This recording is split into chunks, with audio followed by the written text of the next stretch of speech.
Time to get locked in for the Big Man's Report, bringing you sports news, local events, music, and much more. Now, here's the Big Man's Report on News Talk 1400 WOND with your host, Blake Roselle.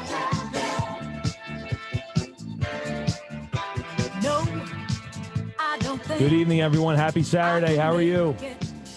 Thank you all for joining me again tonight on the Big Man's Report on News Talk 1400 WOND South Jersey. Last week, we had on my friend Darian with DLH Box Fit. It was a great show. I hope you were able to tune in and listen to that show. We had a lot of interesting talking points on boxing, professional boxing, and a little bit about what he does in the industry. He's had a successful career so far.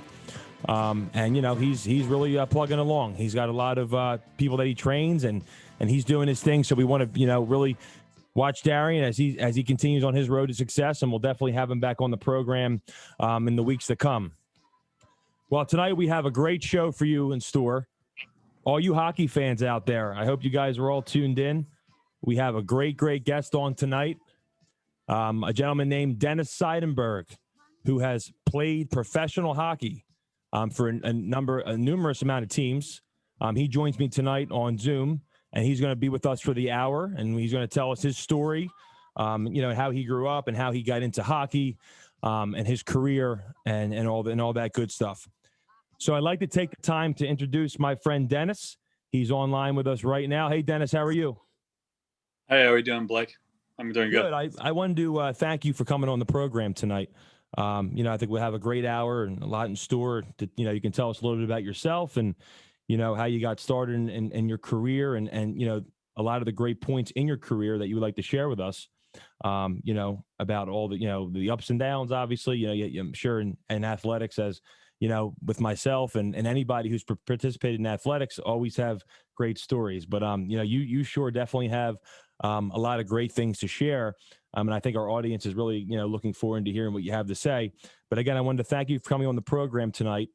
But a little bit, to start out, Dennis, tell the audience, how did you get involved?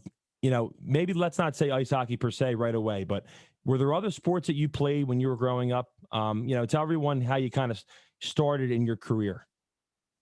Well, I grew up in a small village, so to say, in Germany, 4,000 people. And it was a small town. There wasn't much to do. It was great for kids. We ran around on fields, played soccer, played tennis. We were just busy running around all day, especially in the summer. And just being active, I think, was a key for me. Becoming an athlete and just having fun, just playing and growing up in Germany in a small town. So it's just a variation of not much going on in the town and having friends playing sports and just enjoying doing it. Yeah, I mean, that's really interesting. So you definitely, had a friend group, growing up that you can say, we're probably into a lot of what you were doing. I mean, you guys grew up and you said in Germany, and so that kind of led you in a way to, where you're at today, obviously. I mean, you kind of just were always involved in physical activity. Now, was there any point when you were growing up that you had any idea that you wanted to take, that next step into, into ice hockey? I mean, you had this, you were outside playing with friends a lot, and what really, gave you that spark to get involved in competitive sports and hockey? Well, the next town over was called Schwenningen. They had a professional hockey team. The town was, I think, 80,000 people, big, and my dad had a physical therapy practice. He got involved with the team, taking care of the guys a little bit. So he took me to the arena quite a bit when they practiced. So that was my first introduction, getting onto the ice, learning how to skate, and just being part of the whole sport. And I was dueling tennis while I played hockey growing up, as well as soccer until I was 13, roughly. So I did that quite a bit too, especially in summers. I played tennis 2-3 hours a day, and in winters hockey took over. So it was a good mix. Like I said earlier, growing up as a kid, playing more than just one sport, or just not focusing on one sport growing up, I think was a key. And again, having a professional team in the town next to my so to say village, my dad taking care of those guys, just getting dragged to the rink, and growing up in that atmosphere definitely helped me falling in love with the sport, and then eventually being able to make it or having a living doing what I loved. Right. So, I mean, you said you played tennis growing up too. So you did that during the summers, and then you played ice hockey in the wintertime, right? So you kind of in a way, you had tennis kind of gave you that back and forth endurance, right? To kind of prepare you for, I mean, for the hockey season. I mean, ice skating. Now, personally, I'm not a big ice skater, so if I stepped on the ice rink, I probably wouldn't make out too well. But I mean, I really commend the guys that to play ice hockey. That's got to be like, I mean, not just the impact, but like just being able to just skate at the speed and the level that you guys are able to. It's really remarkable. But did you definitely see that like when you were playing tennis, that definitely helped you for the season, right? When you were younger, it helped you for the hockey season. It definitely helped me. I mean, just the footwork, growing up playing tennis, it helped me in a way, but also was a disadvantage in a way because so at one point I got invited into the under 16 or under 17 national hockey team, hockey team in Germany. So first time for me getting invited to that team, and all those strength tests. So it was the first clinic going on in the summer. So I got there. Everybody was doing their bench press tests and see how much they can lift. And me being a tennis player, my coach always didn't want me to lift because he wanted to be agile and just a little bit less heavy than when he played hockey. Right. So I got up there trying to do my bench test. I could barely bench 135 pounds, and there are those guys just pushing 225 and more. And I felt so embarrassed, but I think that really helped me getting that drive from then on, after getting so embarrassed in my mind, getting strong and just working on my physical abilities to make it at the end. So that was a good learning experience, I want to say. Yeah, I mean, honestly, when you're at that age and you're getting involved in athletics and sports and physical training, definitely the weightlifting part of it is definitely new. When I was in high school, I remember when I was just like starting to lift weights, and I really honestly didn't really lift like heavy weights till I was in college. We were on a structured weightlifting regimen where we lift with the trainer 2-3 times a week in collegiate basketball. But when you're at that age, I mean, all that stuff is so new to you. So you really don't know how to, I mean, you could obviously tell from your experience as well that all that stuff is just kind of like foreign at some sort. You're like, oh man, I got to lift with these guys. These guys are lifting like 225 pounds, 250 pounds.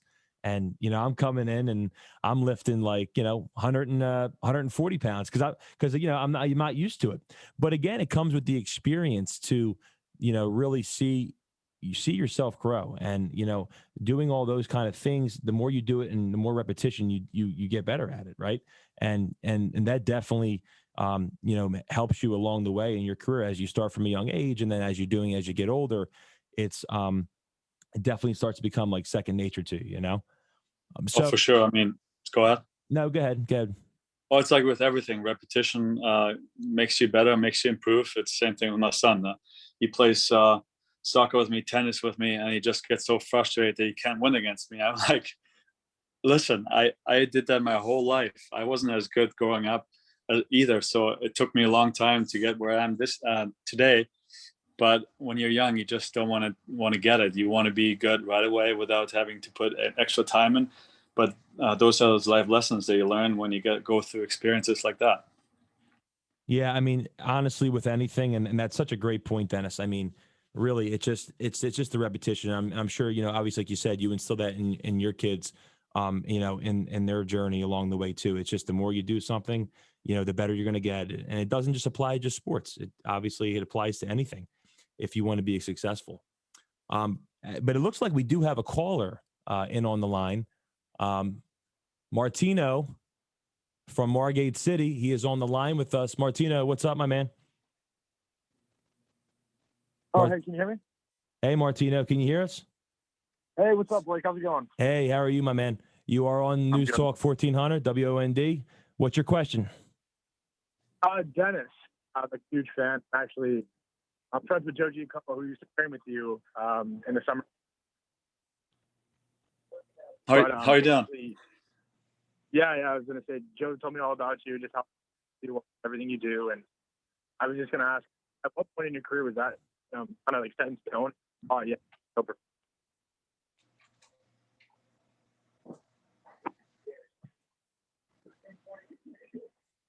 Martina, can you hear us? You still on the line? Yeah. Yeah, did you hear that question? No, you broke up. There's a little interruption. Can you repeat that question? Not a problem. Basically, I was just curious, who taught you how to be so professional and gave you the veteran status that you can for the rest of your career at a young age? So, who did you kind of look?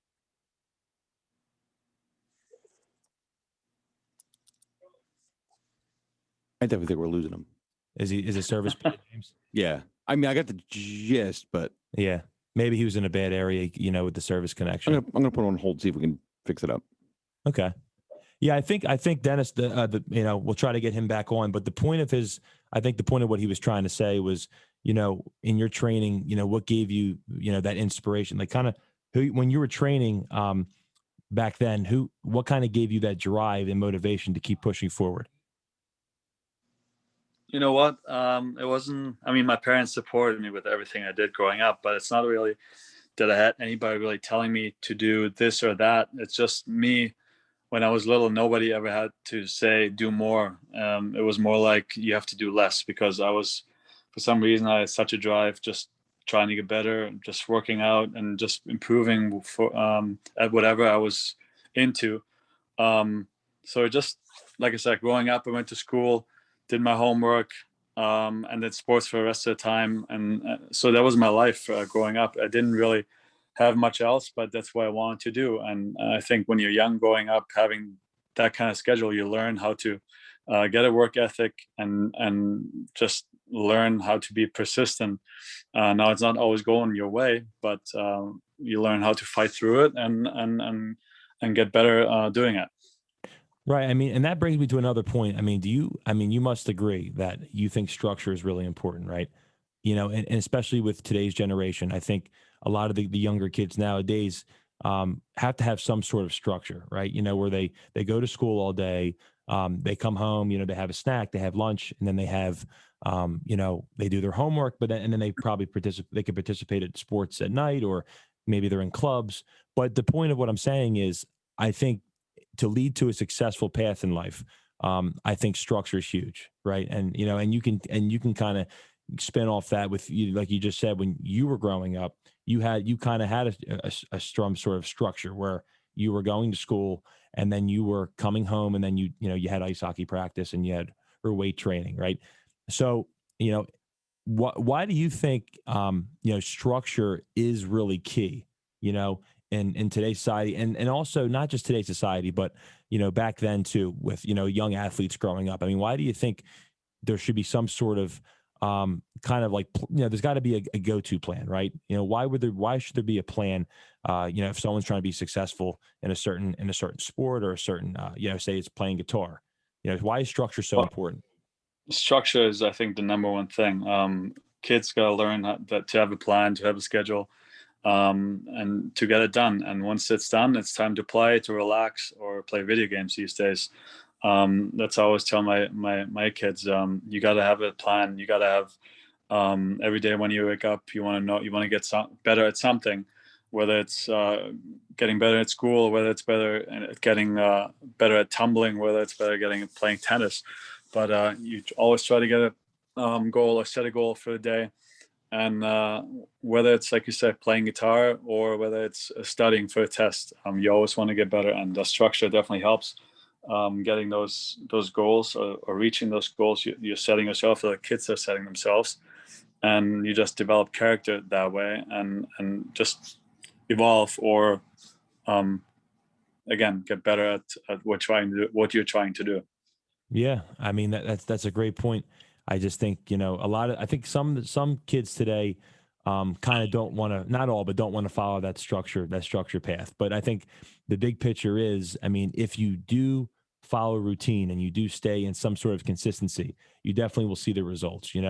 And it is great for those, those parents that do, have their kids in some kind of structure, because it's so important. I mean, if they want to get from A to B to C, I think the structure and the routine is so important. I think, I definitely, when I was growing up, I mean, the amount of structure that, me and my younger brother had, in our athletics in school, and, schoolwork and stuff like that. It was just, every day we had to do, A, B, and C to succeed. And, it definitely see how it paid off, in the end. And you see that as you get older too. We do look like we have Martino back on the line. He was trying to call in before. I think we had a little service interruption. But Martino, you are back on the WOND radio. Can you hear us?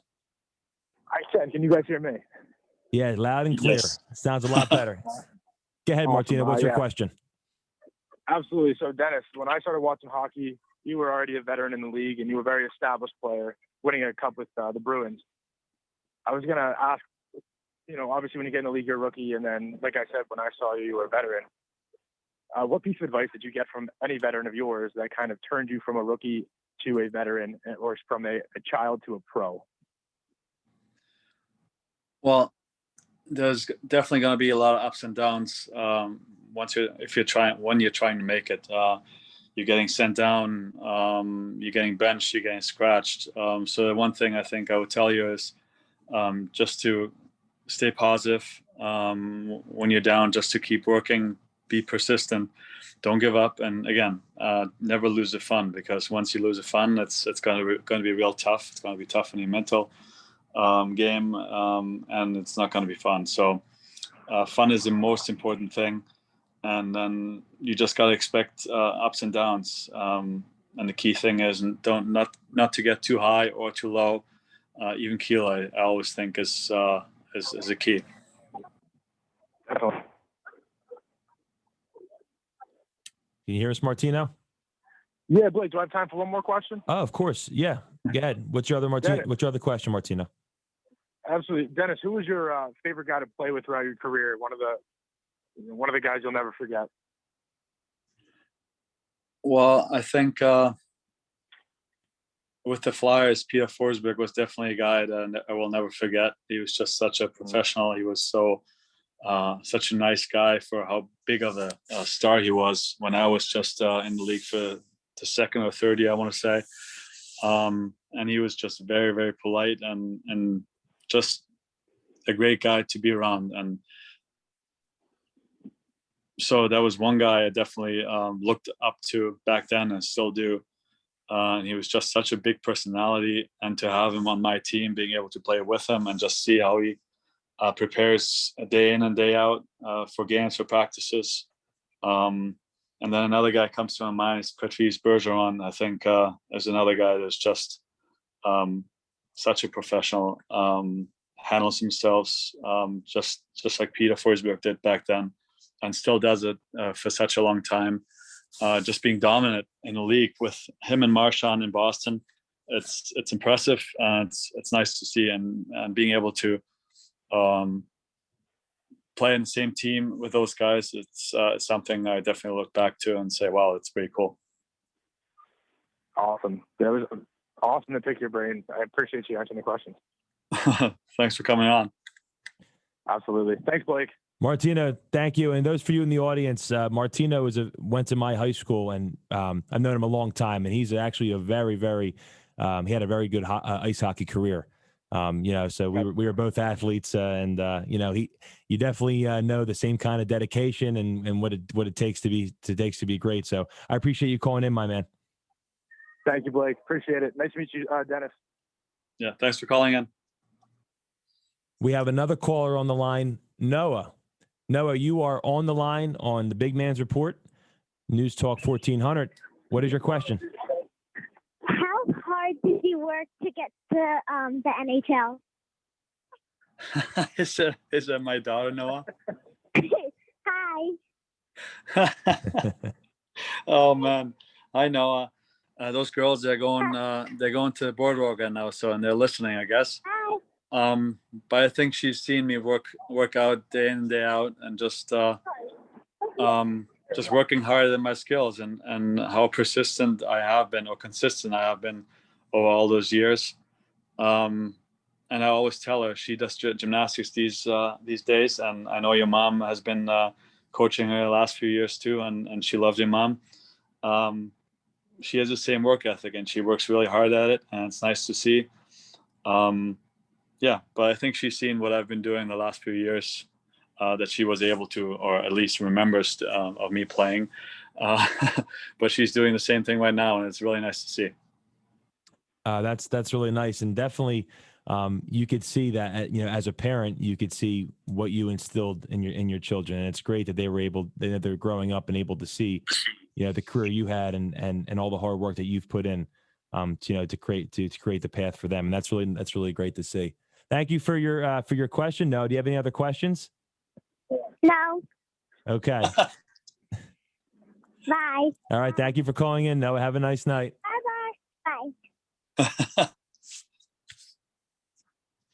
Isn't it great, Dennis, when you when you're able to have all the young kids call in and kind of really, it's really, they grew up again watching you, or they know of you, or watch clips of you. My good friend Martino that called in, he really excited that you were coming on the program tonight, because like I said, he was a big icy hockey player himself.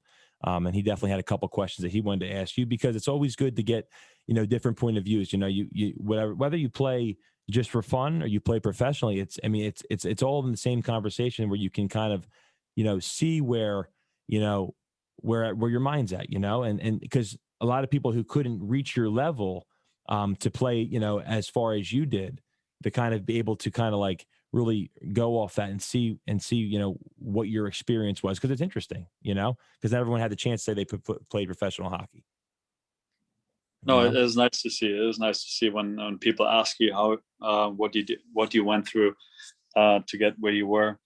And it doesn't really just apply to hockey. I think it goes in life, whether you're trying to make it in a job, trying to move up in a job, it never just goes up. You have lots of downs, and you just got to stay consistent, got to believe in yourself, and keep working hard, and you're going to make it to where you want to be at one day.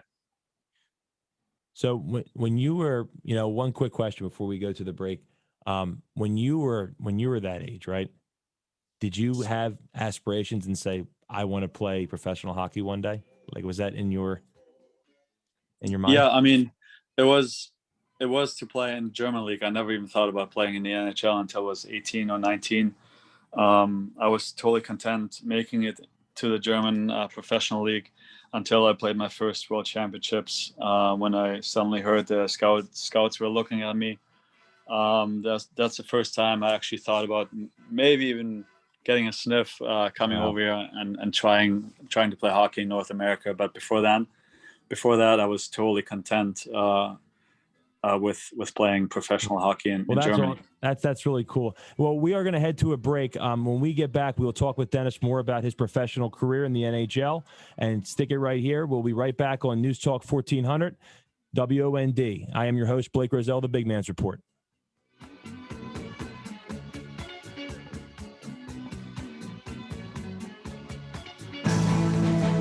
Back to the future, but not a... You are tuned in to the Big Man's Report here on News Talk 1400 WOND. Thanks for joining us again. Today on the show, we have Dennis Seidenberg. If you missed that first half hour, we had a lot of good discussion about Dennis's, life growing up and how he got into hockey, and the principles and all that good stuff. So if you're just tuning in now, we still have a good second half of the hour to talk more about his professional career, a little bit about the teams he was on and stuff like that. But before we go to that, just want to say this show is being brought to you by Ocean First Bank Studios. And also, if you are down in South Philadelphia, you should stop by Phillips Steaks on 2234 West Passyunk Ave. Get yourself a good, nice cheesesteak. When you're in the city, you won't be disappointed. You want to see my man, Phil. Stop on down to Phillips Steaks. Again, if you want to call in and, discuss on the show anything that we're talking about, do not forget to call 609-927-1100. That is 609-927-1100. If you want to chime in our discussion, or if you have any good talking points, or, opinions that you'd like to bring up, feel free to call in. Dennis, we are back here on the show. I want to, we had a good conversation the first, half of the hour about, your childhood and growing up and stuff like that. Obviously, that's important. I mean, everybody wants to know, where did you get started, right? So let's talk a little bit about, when you actually entered, the NHL, when you played, you were drafted in 2001. Is that correct? By the Philadelphia Flyers? That's right. Yes. Yeah. So you were drafted in 2001 by Philadelphia Flyers. Now, what was going through your head when you got drafted and you're like, wow, I'm here, I made it. This is it. I mean, what is that experience like? And what was the steps, along the way that, that you were before you got drafted? I mean, what was the process? I mean, how did you get involved, and tell us a little bit about that, when you first got drafted? Well, I mentioned earlier that my first World Championships that were being played in Germany. I was nominated to the team. Surprisingly, we won the championship with my club team in Germany, and I had a good playoffs. So right after the playoffs, I got a call from the national team's coach, saying that he wants to nominate me for the World Championships. So I was like, wow. I mean, I never expected to get nominated right away after playing my first professional season in Germany. So that was that. So I get to World Championships, play a good role, play a lot of minutes, and we had a pretty good tournament. We got into the quarterfinals, which was pretty good for Team Germany. We haven't really won a whole lot in the past, but again, I had a good tournament. So, and I mentioned earlier as well that some scouts looked at me. So it was the first time of me thinking about maybe coming over. And that summer, the draft was getting closer, but I wasn't really thinking about it. I was just preparing like I always have for the next hockey season in Germany. And I was at the lake the one afternoon where I got a call from my agent's partner that worked for him in North America, saying that I got drafted to Philadelphia Flyers. But I had no idea that the draft was going on, really. I didn't really expect it to get drafted. So everything was pretty crazy from then on. I was now the property basically for not the property, but I was part of the Philadelphia Flyers, and I was excited. I was still going to go play another year in Germany before before I finally got invited to come to the rookie camp and the development camp of the Flyers. But it was just a crazy time, not really expecting it to get drafted. Sunbathing at a lake in Germany with my brother and a couple of friends, and getting the call, that was pretty cool. Yeah, I mean, so like it's just kind of like you least expected it. You're hanging out with your family and some friends, and you just got a call that you got drafted by the Philadelphia Flyers. So, you must have at that point in your life, you're like, wow, I mean, this is really happening. All this hard work and dedication, it paid off. And now you're going to be a professional hockey player for the Flyers. I mean, so tell us about that first season, playing over here, overseas in Philadelphia. What can you take away from that first season with the Flyers? What was really that, what did you really remember the most, or what did you really gain out of that being in Philadelphia? Well, I just turned 21 and I got invited to the main camp of Flyers. Never really spent any time in the US. So I came over, took part in the rookie camp, and kept going into the main camp, the professional main camp of the Flyers, expecting to play in the minors for the first year and then see where it takes me. So I started the camp, and I just, again, not expecting much. Usually the first couple of cuts are after a few days, the next couple of cuts after another few days, and I survived both of them. I was like, whoa, pretty cool. I'm still here. Haven't gotten sent down yet. We'll see where it takes me. So I kept going and going and going until the last day of camp, I'm still part of the roster. So that was very surprising to me at that point. But Ken Hitchcock saw something in me, and it was nice to see a coach believing in you, and taking a guy that just came over, a 21-year-old defenseman, and giving him a shot playing in the NHL the first year. And as you know, or maybe not the listeners, but defensemen usually take a little longer to develop, or at least getting the trust of the coaches, because you're the last line of defense when stuff breaks down in front of you. So it was very surprising for me to make the final cut and being on the final roster and making the opening day roster for the Flyers. Man, that's really great. I mean, we commend you for that, and just sticking it through. I mean, those first couple tryouts. I mean, obviously you had a chance, and the Flyers gave you that opportunity, but you didn't know what was going to happen those first couple tryouts, right? And then when like you said, when you saw your name on the final roster, you were like, wow. I mean, this is it. This is the moment I've been waiting for.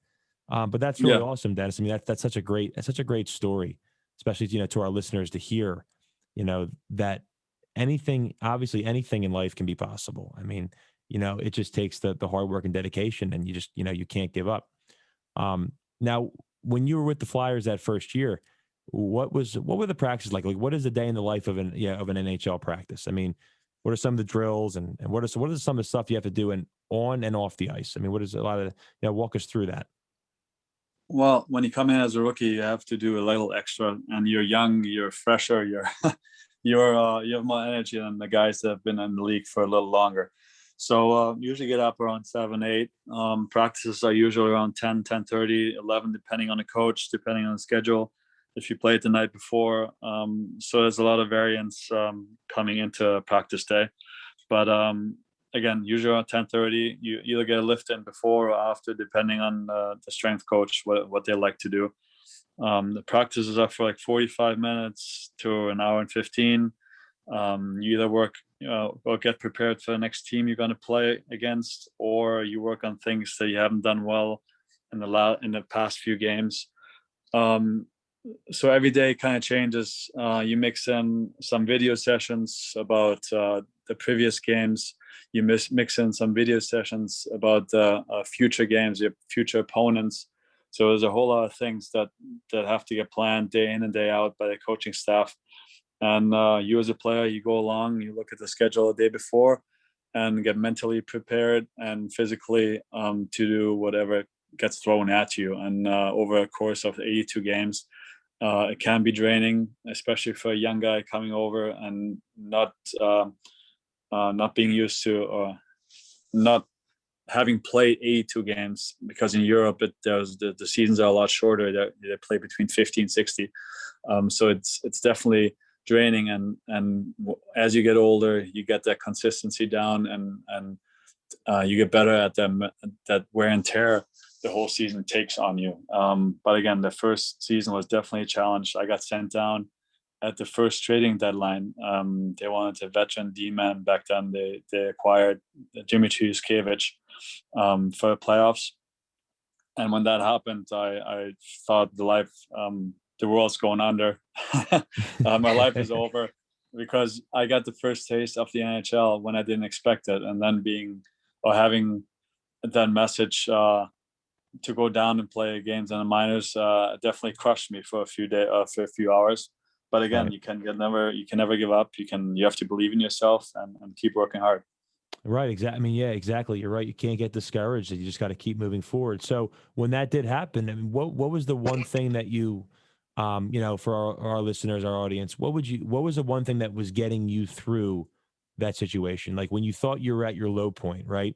What did you keep telling yourself to go forward? I mean, what was driving you to go forward? It was my first real low point. But again, you have to just believe in yourself, kind of regroup, take a deep breath, take a step back, and just think of what makes you strong, what got you here, and do those things. And you just live in the now. Don't think about what happened in the past. Don't think about what's going to happen in the future. You got to do your work or your task at hand that day.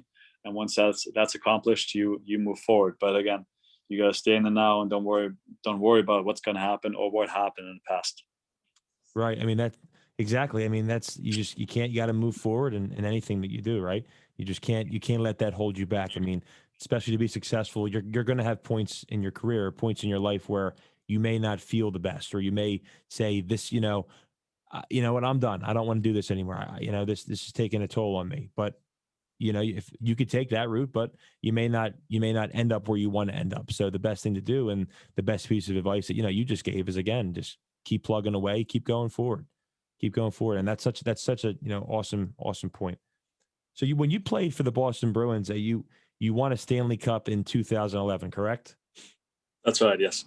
What was that moment like, when you were in the playoffs and you knew, like, you were around this time where you had a shot to win, right? And what was going through your mind? And what was like the team like as you guys were approaching this? I mean, let's back up before we say what it was like to win the Stanley Cup. All that hard work and preparation beforehand. What were your teammates telling each other to kind of get to that mode, to get to that point? Well, like I said earlier, it's a long season, 82 games. We started that season in Prague. We had a good time, team building, team bonding on the road for a couple of weeks before the season started. So we all liked each other. That was for sure. During the season, we had our ups and downs. We had our streaks of winning a few games in a row. Had our streaks going into the playoffs, losing a few games in a row, and we had at that point not rolling going into the playoffs was always a concern after GM acquired a few guys to be all in to go for it that year. So especially the first round against Montreal was a struggle. We were down 2-0. Got lucky in Game 7, somehow winning that series, but I think that got us rolling. That got that snowball rolling, and we started to feel confident. And there was the second round wasn't as tough. We played the Flyers that we lost against the year before. After being up 3-0, we lost in Game 7 against those guys. So going into that second round, having experienced that letdown the year before helped us totally roll over them 4-0 and swept them. The third round was against Tampa Bay Lightning. They were a really hard team to play against, very powerful offensively. Stamkos, LeCavalier, Richards, I think, was still there. So they were a tough team to beat, and they were very lopsided, those wins and losses throughout the series. But again, in Game 7, we won the game in overtime, 1-0, which was just another crazy series to play a Game 7, no penalties all game, and then winning that game 1-0. That brings us into that series against the Canucks, who won the President's Trophy, which is the team with the most points during the regular season. And they were a clear favorite. They were more skilled than us. They had a better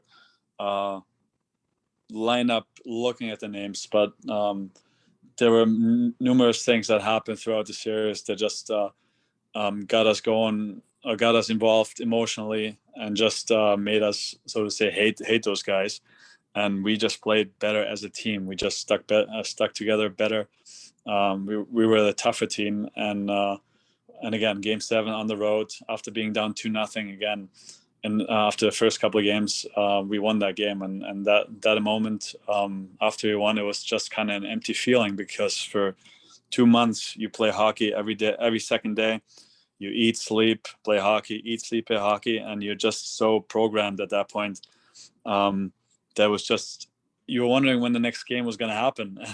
Yeah. But you were at the top. You won the Stanley Cup, and at that point, it was kind of an empty feeling. It was weird, but once you hoisted the cup, it was just amazing. And to this day, it's a cool thing, and it's so nice to look back and see how hard we worked for it, and how much work it took to get to that point. Yeah, I mean, that's got to be an amazing feeling. I mean, you're saying the tic tac back and forth, throughout the series, where you thought it could have went either way, right? And then, obviously, you said you were playing against teams that were maybe a little bit more talented, but you had the team that stuck together, right? And I think in any sport you're playing or anything that you do, it's very important that you have that team camaraderie. I know when I was playing, college basketball and high school basketball, we played against teams that were probably more talented than us, but we hung in the game, and in most of those games we actually ended up winning because of, the team bondage we had, playing, knowing how to play with each other, passing, shooting, dribbling. We all knew where each other were on the basketball court. And, we really kind of understood each other, and in that we were able, in that sense, and we were able to kind of just build off of one another. And that just led to success. You know, when you were, when you were in the NHL, who was someone like a mentor, that somebody that while you're in your professional career, someone that you really looked up to? I know you had you were mentioning when you were younger, there were some people that you're in your corner, but when you were actually in the NHL, who was someone that you would always go to that would give you that motivation and that drive to keep going forward? Well, when I first came in to the Flyers, Dan McGillis, he was defenseman for them back then. He took me under his wing. He took care of me. He gave me his car for the first couple of weeks until I got my own. He took me furniture shopping, him and his wife. He took me to Target to get silverware. So he just helped me furnish my place and just getting accustomed to the American life, I guess, and just getting used to living a life on your own and feeling comfortable. And I'm really thankful for him still to this day. Other than that, I was always kind of to myself. I kind of I'm a thinker. I kind of don't really like to share too much of my feelings with other Right. people. But there was a lot of people. You just kind of interchange your frustrations, your feelings. But again, to pinpoint one guy, I can't really say anyone, because again, it was more on my own and in my head Right. that was happening. Right. So, I mean, you couldn't, you had that one guy on your team that you were saying in the beginning when you came over, to America, and you were kind of like still kind of getting adjusted to everything. Right. But the most important thing is, like, when you have someone that can be there for you. I mean, it could be a group of guys, or it could be one guy, but it makes you feel like a little bit more comfortable in a way, right? You're getting adjusted to new things, and knowing that you have someone there, or someone that you could talk to about it. But you said in your case, you kind of like to keep to yourself, which, a lot of people are, or they, they're more like that, which is fine, where they may not want to be as outgoing, at the moment. They kind of want to keep things to themselves, but especially like you said, for yourself, coming over and being new to everything. So it was nice that somebody, took you under your wing and was able to kind of like, help you out in a sense. And then a lot of these guys that you play with, you said you still keep in touch with a couple? Yeah, I mean, I'm not a big texter or a talker, but I do text to a few guys. Especially, I was with the Bruins for 7 years, so I text a few guys here and there still and stay in contact. But again, I love seeing the guys that I used to play with. When I see them, we chat for a second or a few minutes. On like when they come through the hallway at the games, or just if they reach out on social media. But again, I really like most of the guys. I want to say almost all the guys I play with. But the guys from the Bruins, the guys I won with, I definitely still text you in there. Well, that's good too. I mean, you had such a successful career, and it's nice to be able to, still be in touch with these guys, and you see how they're doing, how they're moving on in their lives, and or what they're involved with. Which brings me to my, one of my last points. So, what are you up to now? I mean, what do you life after the NHL?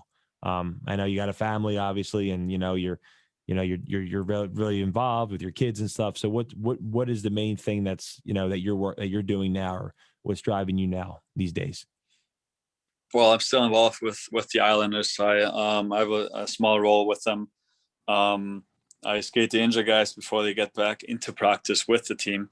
So I'm still involved daily with hockey. But after that, I basically run around the kids to their different athletics, whether it's gymnastics for my daughters or hockey, tennis, soccer, baseball, whatever it is for my son. Because my wife these days, she owns a clothing store offsides. which he has one store in Margate, one in Greenvale on Long Island. And she's just doing an incredible job growing that business, and she works like crazy. But it's nice to see what she puts into her store these days, and how much enthusiasm she shows, not only to me but also the kids growing up. She just wanted to show them what she can do, and that she can grow something and build something on her own. But again, for me, it's just taking care of the kids, which I haven't been able to do as much while I played hockey. Right. And it's been really nice and fun to do so far. And while that's happening, I'm still trying to figure out what I want to do going forward. But for now, I'm totally fine and content with what's going on these days. No, that's great. I mean, and it's really nice to hear too, especially, you know, when you're playing and your kids are younger, and now you're able to have like more family, you know, more downtime, more family time. And I'm sure, like you said, you definitely keep in contact with a lot of the guys that are around the NHL. And it's really awesome to have that connection, you know, going forward, whatever your next venture may be. You're able to kind of keep in contact with those guys, and, you know, sky's the limit, you know, it's so much you can do. But we are wrapping up here, Dennis, but I do want to ask you one last thing. I mean, I know we talked a lot about motivation and passion and stuff like that. If for, you know, a young kid is watching this or listening to this program right now, and they want to know, you know, when you were their age, what's one piece of advice you can give to someone when they're starting something new? Like whether it be sports, anything, what can they do to better themselves and get to, you know, maybe one day what you ended up doing, professional? Well, I think I mentioned it earlier. It's all about fun. You need fun to work hard. You need fun to be consistent. And again, there's going to be ups and downs, but it's all about consistency, fun, and never giving up. I think that's the main part. And those are 3-4 things I think you guys stick to, and just do your best working at it. Well, Dennis, I wanted to thank you so much for coming on the program. You are listening to News Talk 1400 WND. We'd love to have Dennis on again in the future.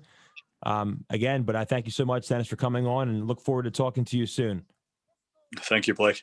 All right. Take care. Thank you all for tuning in. I hope you guys enjoyed the show. And next week, tune back in at 7 o'clock to the Big Man's Report, News Talk 1400 WOND. Have a great rest of your weekend, everybody. Did I go over?